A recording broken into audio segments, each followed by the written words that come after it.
This is furious HOA Karens. I did not raise my voice, I raised my evidence packet. I am standing in my driveway in Seattle at 7:45 on a Tuesday night when Virginia Gray marches across the lawn toward me waving a clipboard and screaming that my fence is an encroachment. "This is not a fence, it is an encroachment," she yells, stopping 3 feet away. I look at the fence. It is the same chain link that has been there since before I bought the house 2 years ago. I work medical device sales, I drive all over King County meeting clients, and I just got home 10 minutes ago. I have not touched the fence. I have not moved the fence. I have not done anything to the fence. Virginia is the gate access administrator for Woodland Crossing Commons Association, which means she controls the neighborhood entry codes and uses that power like a weapon. She is wearing a blue blazer over a reflective safety vest, a white sun hat, and an expression that says she has been rehearsing this confrontation all day. "You have 72 hours to remove it, or the HOA will fine you $200 per day, and we will place a lien on your property," she says. I ask her what she is talking about. "The fence has been here for years." She flips a page on her clipboard and taps it with her pen. "The survey says otherwise. You are 6 inches over the property line. That makes it an encroachment. The board already voted. You were notified." I was not notified. I check my mail every day. I check my email. I have received nothing. Virginia smiles. "We sent it certified. If you refuse delivery, that is on you." I did not refuse anything, because nothing was sent. She pulls a laminated sheet from under her clipboard and holds it up like a badge. "This is Woodland Crossing Policy Section 12-4. Encroachments must be remedied within 72 hours of notice or penalties accrue daily. No exceptions." I tell her I want to see the survey and the vote minutes and the certified mail receipt. She says I can request those through the management company portal. I say I will do that tonight. She says the 72-hour clock already started yesterday, so I actually have 48 hours left. I feel my chest tighten. I am caring for a newborn at home, and my partner and I are running on maybe 3 hours of sleep a night. This is the last thing I need. I ask Virginia when the board voted on this. She says it was at the October meeting. I say it is November 5th. She says exactly. The notice period is over. I ask her if she has proof I was notified. She taps the clipboard again. "Go ahead and call whoever you want, I have a committee for that." That line sits in my brain like a warning light. I thank her for stopping by, and I go inside. My partner is rocking our daughter in the living room and asks what that was about. I explain the fence accusation. My partner looks at me and says the fence was listed in the disclosure when we bought the house. It was already here. The inspector noted it. We have the paperwork. I pull up the HOA portal on my laptop and log in. I search for notices. There is nothing about a fence. I search for meeting minutes. The October minutes are not posted yet. I submit a records request asking for the survey, the vote record, and proof of certified mailing. The portal gives me a confirmation number. 3 days pass. No response. I call the management company. The rep says they are processing my request and it will be available within 10 business days per Washington state law. I say Virginia told me I have 72 hours to remove the fence or I get fined. The rep says she cannot comment on enforcement timelines. On day 4, I get an email from the management company. It says my records request was never received and I need to resubmit. I forward them the confirmation email with the timestamp and the request number. The rep replies that the portal had a technical issue and my submission was not saved. She asks me to resubmit. I resubmit. I take screenshots of everything. I get a second confirmation email. I forward that to the rep as proof. On day 6, I come home from a client meeting and find a bright orange tow warning sticker on my windshield. It says my vehicle is parked in violation of woodland crossing policy and will be towed in 24 hours if not moved. I am parked in my own driveway. The driveway is on my property. I peel off the sticker and take a photo of it. I call the management company again. A different rep answers. I explain the situation. She says there is no active towing order in the system. I say someone put a sticker on my car. She says that is unusual and she will look into it. I ask about my records request. She says she does not see it in the queue. I email her the 2 confirmation emails, the screenshots and the forwarded reply chain. She says she will check with her supervisor. That night, my neighbor Leo texts me. He lives 4 houses down and he sits near the front at HOA meetings. He records everything on his phone because he got burned by bad minutes 2 years ago. He asks if I got a weird notice about my fence. I say yes. He says he was at the October meeting and there was no vote about my fence. He says the only vote was about approving the landscaping budget, and it passed unanimously. I ask him if he still has the recording. He says he has every meeting since March of last year. He offers to send me the October file. I say yes, please. The video arrives in my inbox at 11 that night. I watch the whole 42 minutes. Leo was right. No mention of my fence, no mention of encroachments, no mention of my address at all. The only vote was landscaping, and it was a voice vote with no opposition. I go back to the portal and check again. The October minutes are finally posted. I download them. They list a motion to authorize enforcement action against 3 properties for encroachment violations, including my address. The motion passed 4-1. There is a roll call vote recorded. I watch the video again. That vote never happened. I screenshot the minutes. I screenshot the video timestamp.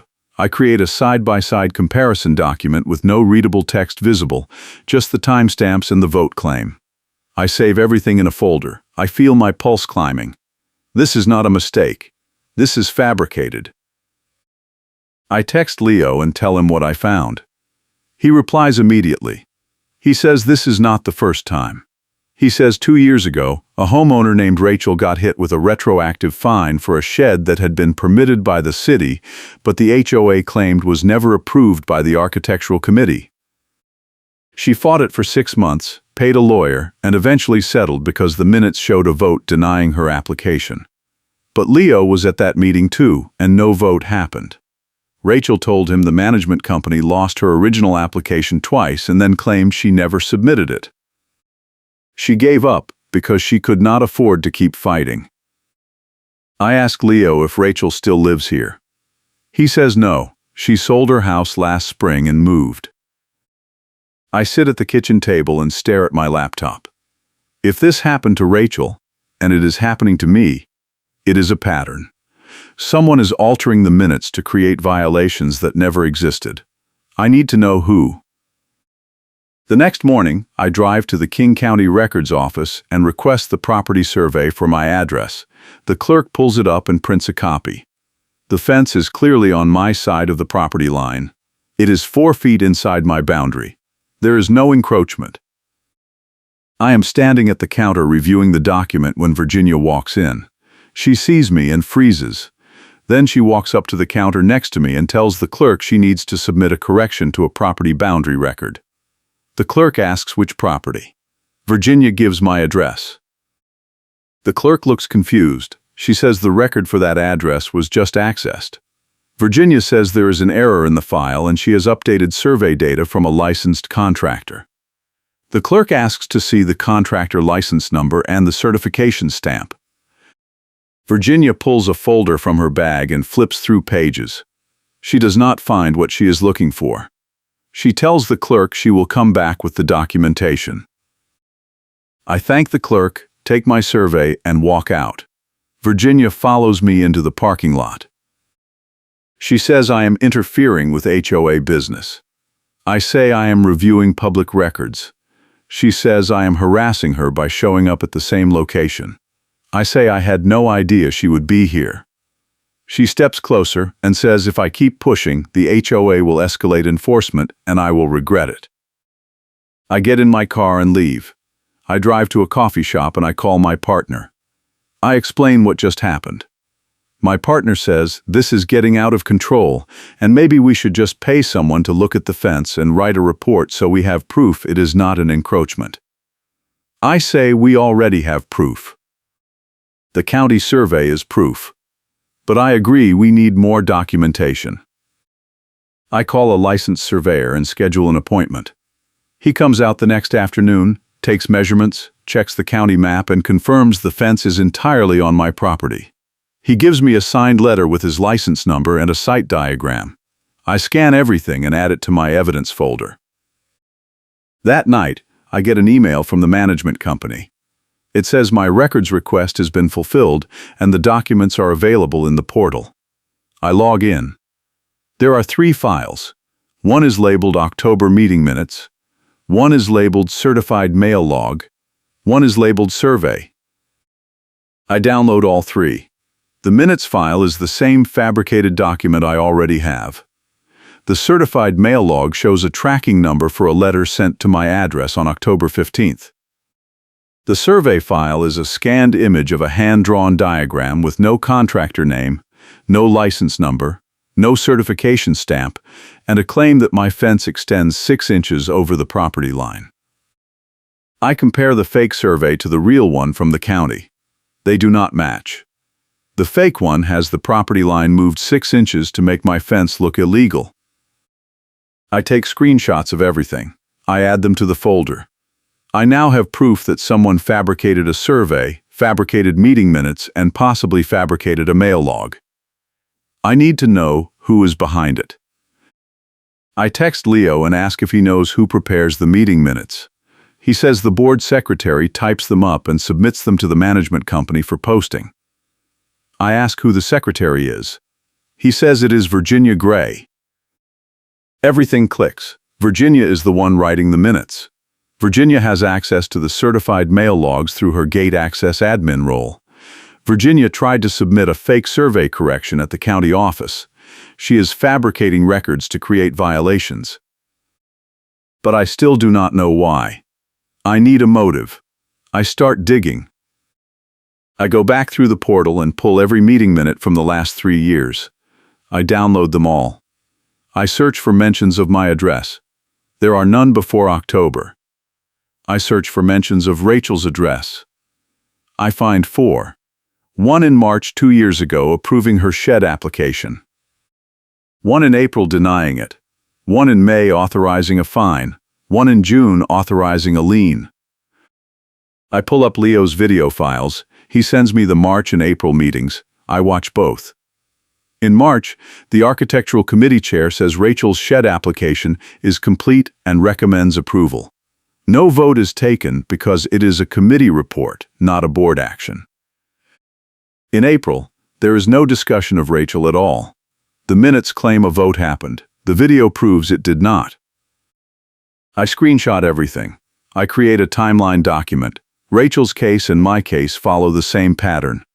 Application or complaint. Fake vote. Escalation. Fabricated evidence. I need to know if there are others. I search the minutes for any enforcement actions in the last 3 years. I find 8. I cross-reference them with Leo's meeting videos. 5 of them have no corresponding discussion or vote on tape. 5 fake enforcement actions. I add all of this to my evidence folder. I now have a clean timeline packet with dates, receipts, and photos showing a pattern of fabricated minutes across multiple cases. I have proof that Virginia is the common thread. But I still do not have a clear motive. Then I notice something. In every fake enforcement case, the homeowner either paid the fine or sold their house within 6 months. I pull up the property sales records for the neighborhood. 4 of the 5 addresses sold within a year of their enforcement action. The sale prices were all below market. I search for the buyer names. 3 of the 4 were purchased by the same LLC. I look up the LLC registration. The principal agent is Virginia Gray's husband. I sit back and stare at the screen. Virginia is fabricating violations to pressure homeowners into selling. Her husband buys the properties under an LLC at a discount. They flip them or rent them. It is a shakedown scheme using HOA enforcement as the lever. I screenshot the LLC records, I add them to the timeline. I now have motive, method, and evidence. I need to decide what to do with it. I call the management company and ask to speak to the regional supervisor, not the local rep. The receptionist transfers me. A man named Derek answers. I introduce myself and say I have evidence of fabricated meeting minutes and fraudulent enforcement actions by a board member. Derek sounds skeptical. He asks what kind of evidence. I say I have video of meetings that contradicts the posted minutes, I have fabricated survey documents, I have a pattern of fake votes, and I have a financial motive tied to property sales. Derek is quiet for a moment. Then he says he needs to see everything. I say I will email it today. He gives me his direct email address and says he will review it within 48 hours. I send the full evidence packet. I include the timeline, the screenshots, the meeting video links, the county survey, the licensed surveyor letter, the LLC registration, and a cover letter summarizing the scheme. I copy Leo on the email so he has a record. 2 days later, Derek calls me. He says he reviewed everything. He says this is the most detailed fraud case he has ever seen in 15 years of HOA management. He says he is forwarding the packet to the HOA board president and calling an emergency executive session. He says Virginia will be placed on administrative leave pending an investigation. He says all enforcement actions tied to her minutes are suspended immediately. I thank him. He says I should attend the next board meeting because this will likely go to a vote. 3 days later, I get a notice in the mail. It is from an attorney representing Virginia Gray. The letter says I have defamed her in written communications to the management company, I have interfered with her duties as a board member, and I have caused her emotional distress. It demands I retract my statements, issue a public apology, and pay $10,000 in damages, or she will file a lawsuit within 7 days. I read the letter twice. It is full of bluff language meant to scare me into paying instantly. I take a photo of it and add it to the evidence folder. Then I call Derek and tell him about the letter. He says Virginia is trying to intimidate me into dropping the complaint. He says the board is aware and they are taking it seriously. He says do not respond to the letter. I do not respond. I wait. 4 days later, the neighborhood group chat explodes. Someone posts a screenshot of a message from Virginia claiming I am a repeat offender who has violated HOA rules multiple times and refused to comply. The post says I am currently under enforcement for an illegal fence and I have been harassing board members.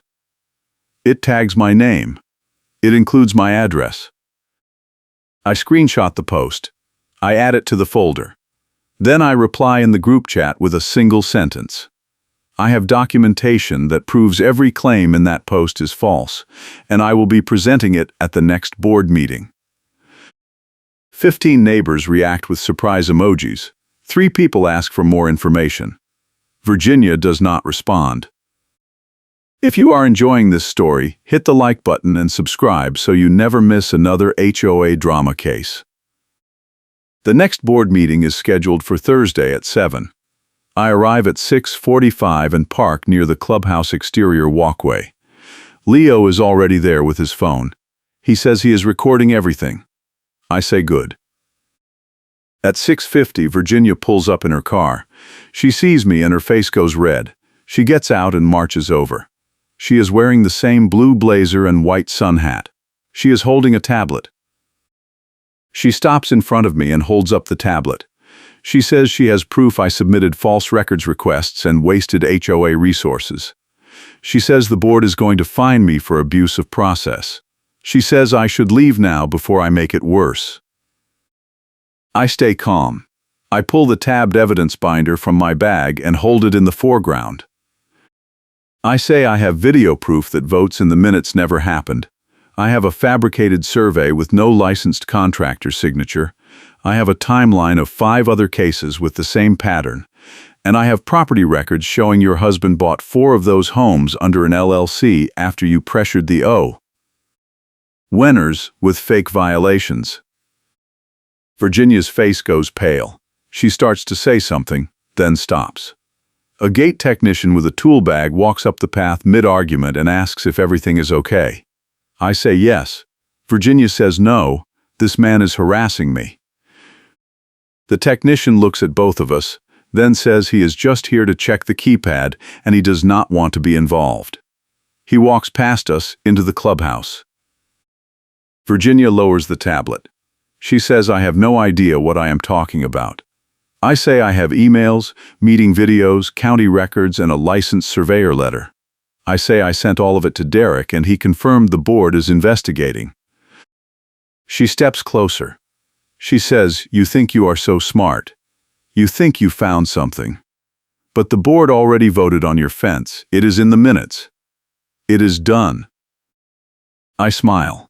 I gave her a small thank you, because she just handed me leverage. I say the board never voted on my fence. I have video of the entire October meeting. There is no vote. You wrote a fake vote into the minutes after the fact. Virginia opens her mouth, but no sound comes out. Then she turns and walks into the clubhouse. I follow her inside. The meeting room is filling up. I see Derek standing near the front talking to the board president.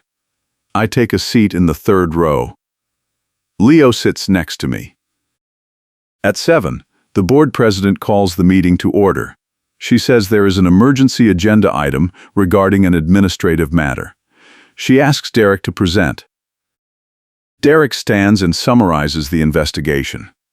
He says the management company received credible evidence that multiple meeting minutes over the past 3 years contain votes that did not occur. He says the evidence includes video recordings, county records, and a pattern of enforcement actions tied to those fabricated votes. He says the board secretary, Virginia Gray, is the common factor. He says the regional office recommends an immediate suspension pending a full forensic audit of all minutes and enforcement files. Virginia stands up. She says this is a witch hunt. She says I have a personal vendetta because I do not want to follow the rules. She says the board voted on my fence, and I am trying to overturn a legitimate decision. The board president asks if anyone has evidence to present. I stand. I say I have video of the October meeting. I have the posted minutes claiming a vote occurred. I have a side-by-side comparison. I ask if I can show it. The board president says yes. I walk to the front and connect my laptop to the projector. I play the relevant section of Leo's video. The landscaping vote happens. The meeting moves to new business. No discussion of my fence. No vote. I pause the video and pull up the posted minutes on the other half of the screen. The minutes claim a vote happened at the exact timestamp where the video shows silence. The room is quiet. Then someone in the back says that is fraud. Someone else says how many other votes are fake. The board president asks Virginia if she has an explanation. Virginia says the video must be edited. Leo stands and says he has the raw file with metadata. He offers to send it to the board. Virginia says it does not matter because the board approved the enforcement action in executive session. The board president says executive sessions are for personnel and legal matters only, not enforcement votes. And there is no record of an executive session in October. The board president looks at the other board members. She says we need to vote on a motion. One of the board members makes a motion to suspend Virginia from all board and committee duties pending a full investigation. Another board member seconds it. Virginia yells that they cannot do this. The board president says we are going to vote. She calls for a show of hands. 4 hands go up. 1 abstains. The motion passes. Virginia screams that this is illegal and she will sue everyone in the room. The board president says the meeting is moving forward. She asks Virginia to leave the board table. Virginia grabs her tablet and her bag and storms out of the room. The door slams. The board president takes a breath. She says the board will conduct a full audit of all minutes going back 3 years. She says any enforcement actions tied to questionable votes are suspended immediately. She says affected homeowners will be notified and given an opportunity to appeal. She says the board will also review any property transactions involving board members or their families to ensure there was no conflict of interest. I sit down. Leo leans over and whispers that was beautiful. I feel a weight lifting. This is not over, but the power has shifted. The meeting continues. The board discusses next steps. They vote to hire an independent auditor to review all meeting records and compare them to available video and audio recordings. They vote to require all future meetings to be recorded and archived. They vote to require the management company to verify all certified mail logs with tracking screenshots. At 8:15, the board president asks if there is any public comment. I stand. I say I appreciate the board taking this seriously. I say I hope the audit will reveal the full scope of the problem so other homeowners can get relief. I say I also want to flag that Virginia tried to submit a fake survey correction at the county records office, and I have a witness.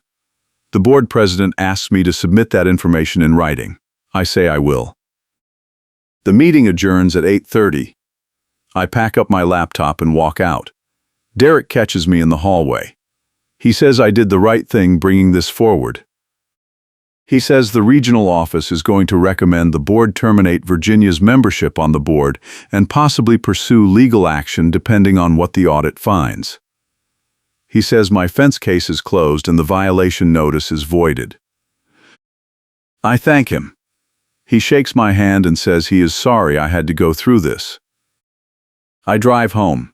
My partner is waiting in the living room with the baby asleep in the bassinet. I explain what happened. My partner hugs me and says I am proud of you. Over the next 2 weeks, the audit moves forward. The independent auditor reviews every meeting minute from the past 3 years and cross-references them with Leo's video library and any other recordings neighbors can provide. The auditor finds discrepancies in 11 meetings. 7 of those discrepancies involve enforcement votes that never occurred. 4 involve budget votes that were recorded incorrectly to favor certain vendors. The auditor submits a report to the board. The board schedules a special meeting to discuss the findings. I attend.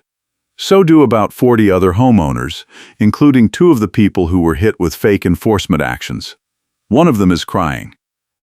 She says she paid $3,000 in fines and attorney fees because she thought the vote was real. The board president reads a summary of the audit report. She says the evidence is clear that Virginia Gray altered meeting minutes on multiple occasions to create false records of board actions. She says the board is voting tonight to remove Virginia from the board, strip her of all committee assignments, and refer the matter to the King County prosecutor for possible criminal charges. A homeowner in the back asks what happens to the people who paid fines. The board president says the board is voting to refund all fines and fees tied to the fraudulent enforcement actions. She says the management company is preparing letters to all affected homeowners. Another homeowner asks if Virginia will face consequences. The board president says that is up to the prosecutor. But the board is also voting to ban Virginia from attending HOA meetings or contacting homeowners outside of official business. She says any violation of that ban will result in a restraining order. The board votes on all 3 motions. All 3 pass unanimously.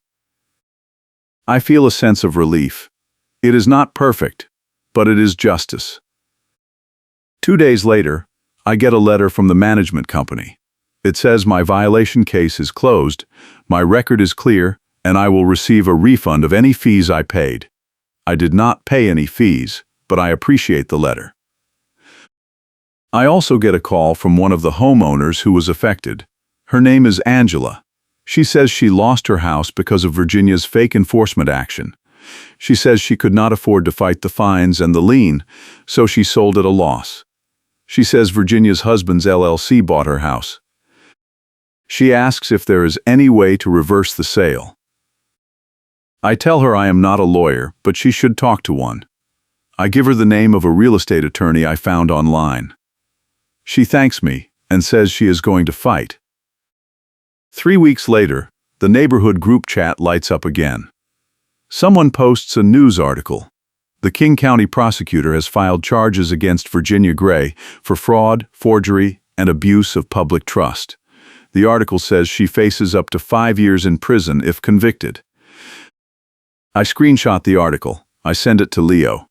He replies with a thumbs up emoji. The next board meeting is in December. I attend. The board president announces that Virginia has resigned from the HOA board and all committees effective immediately. She says Virginia is prohibited from contacting any homeowner or attending any HOA meeting per the restraining order the board obtained. She says the board is working with the prosecutor's office and will cooperate fully with the investigation. The board also announces a new policy. All meeting minutes must be drafted by the management company, not by board members.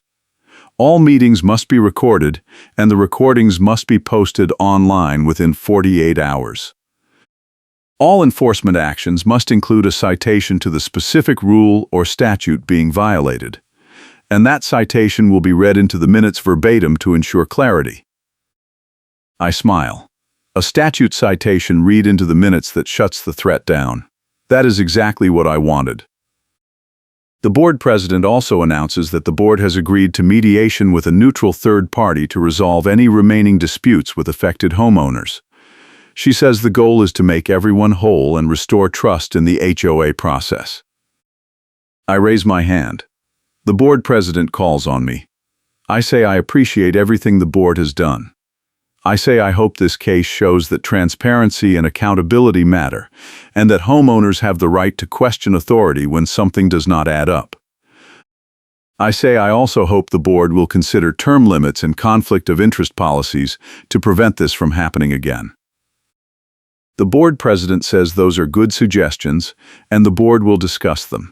She thanks me for my work in bringing the fraud to light. The meeting ends.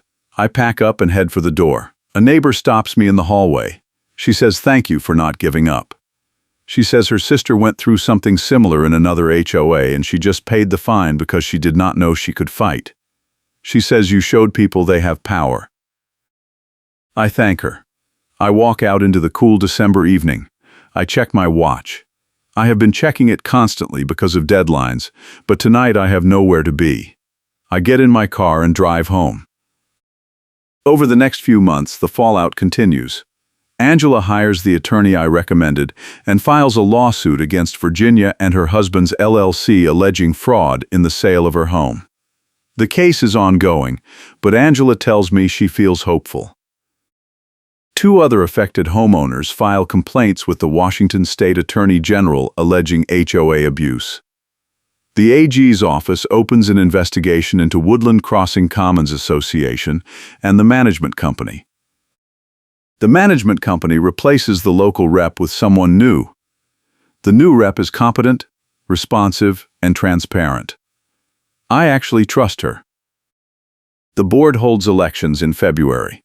3 new board members are elected. All 3 ran on platforms of accountability and transparency. One of them is Leo.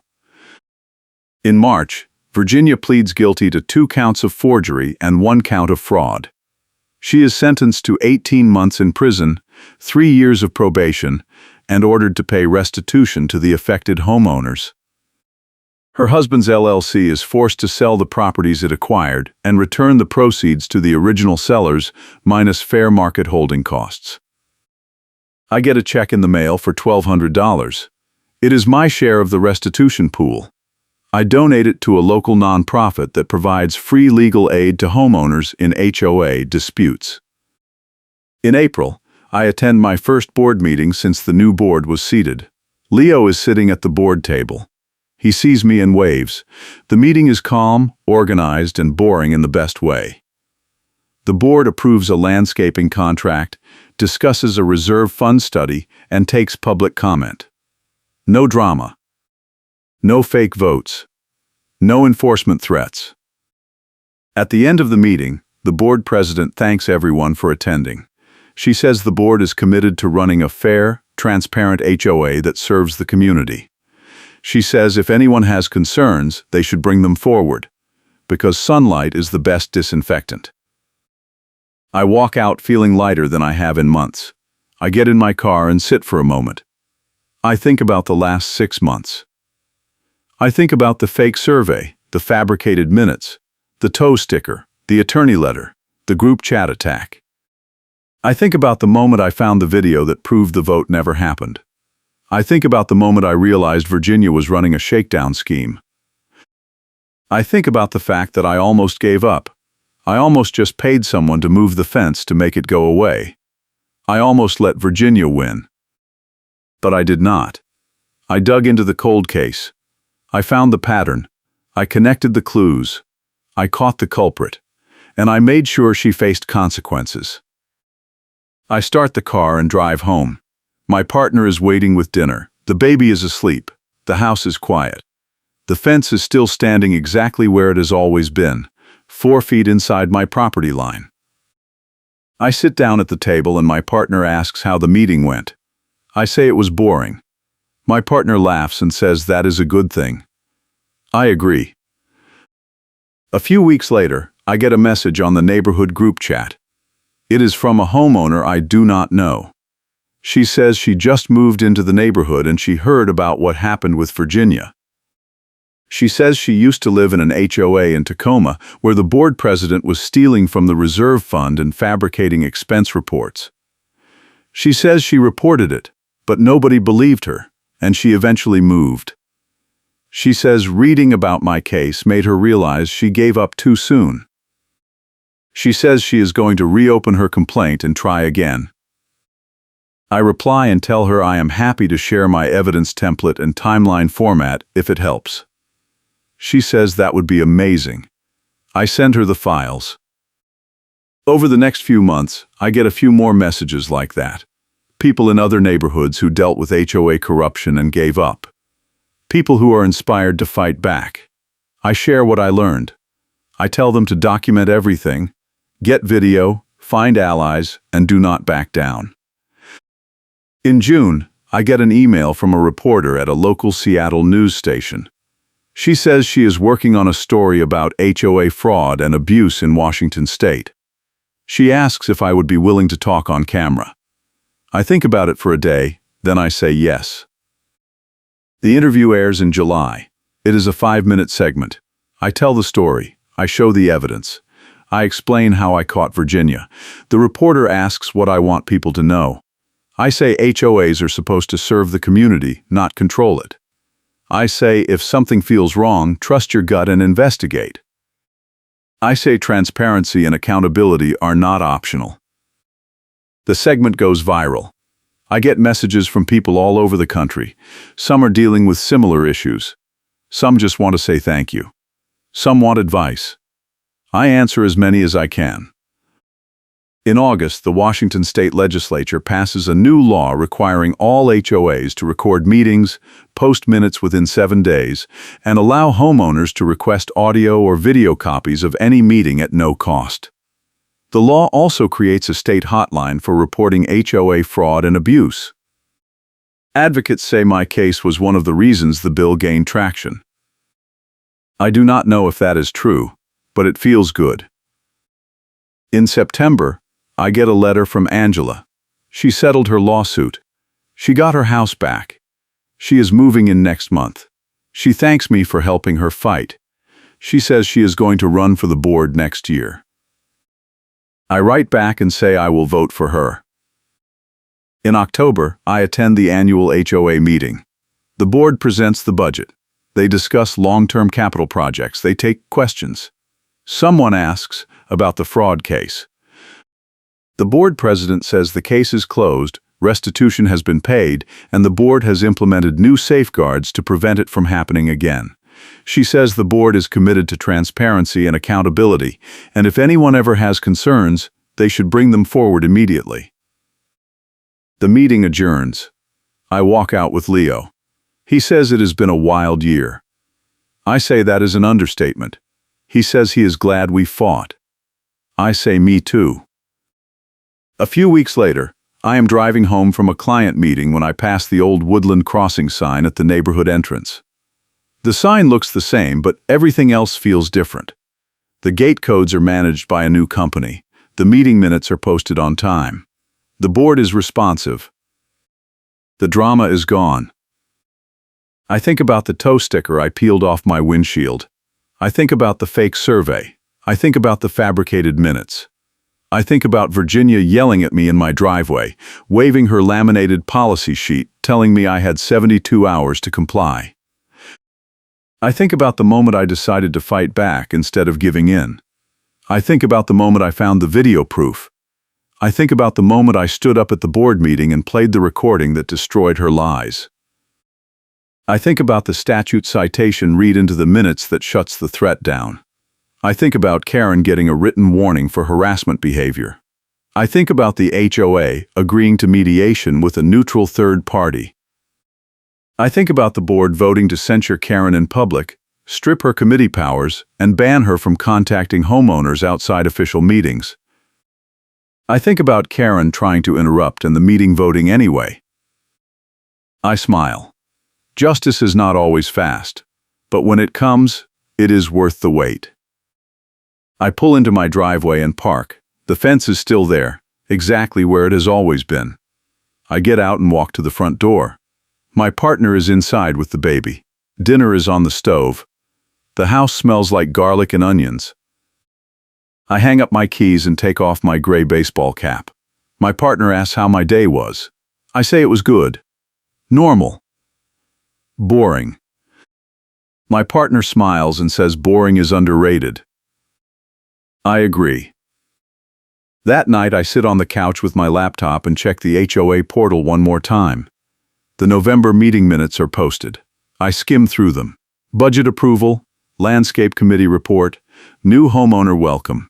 Nothing dramatic, nothing suspicious, just a normal HOA doing normal HOA things. I close the laptop and lean back. The baby is asleep in her crib upstairs. My partner is reading on the other end of the couch. The house is quiet. I think about the cold case I reopened. I think about the pattern I found. I think about the evidence I gathered. I think about the people I helped. I think about Rachel, who sold her house because she could not keep fighting.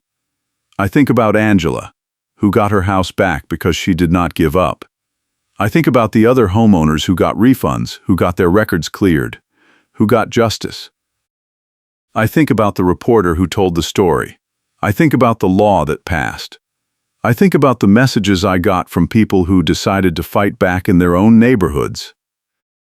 I think about the fact that none of it would have happened if I had just moved the fence. Sometimes the smallest fight leads to the biggest change. I get up and walk to the window. I look out at the neighborhood. The streetlights are on. A few houses have porch lights glowing. Everything looks peaceful. But I know now that peace is not the same as justice. Peace is what you have when nobody is rocking the boat. Justice is what you get when you are willing to capsize it. I learned that the hard way. I learned it by reopening a cold case nobody wanted me to touch. I learned it by digging through old minutes and finding the lies. I learned it by standing in front of the board and playing the video that proved the vote never happened. I learned it by refusing to back down when Virginia tried to intimidate me with fake surveys and attorney letters and group chat attacks. I learned it by documenting everything, finding allies, and trusting the process, even when the process seemed broken. I learned it by being willing to fight, even when I was exhausted and sleep-deprived, and just wanted the problem to go away. And I learned that sometimes, when you fight for yourself, you end up fighting for a lot of other people too. A few months later, I run into the new management company rep at the mailbox cluster. She recognizes me and says she wanted to thank me. I ask what for. She says my case made her job easier. She says the board is more accountable now, the policies are clearer, and homeowners are more engaged. She says that is how it should be. I thank her. She says if I ever have any issues, I should reach out directly. She says she is committed to doing this right. I believe her. As I walk back to my house, I think about the journey. I think about the moment Virginia marched across my lawn, waving her clipboard and screaming about an encroachment that did not exist. I think about the fake votes, the fabricated surveys, the attorney threats, the group chat smears. I think about the tow yard gate, where I showed up with my evidence binder and the tow company staff told Virginia they would not proceed without proper documentation. I think about the city records window, where I stood next to Virginia and watched her scramble to produce a contractor license that did not exist. I think about the board meeting, where I played the video that destroyed her credibility. I think about the moment the board voted to strip her of her powers. I think about the moment she was banned from contacting homeowners. I think about the moment the prosecutor filed charges. I think about the moment I realized I won. Not because I got revenge, not because I humiliated her, but because I exposed the truth, and the system responded. That is the win. That is the payoff. I unlock my front door and step inside. My partner is feeding the baby in the high chair. The baby sees me and smiles. My partner says dinner is almost ready. I sit down at the table and watch my daughter eat. She is growing fast. In a few months she will be walking. In a few years she will be asking questions. In a few decades she might be dealing with her own HOA.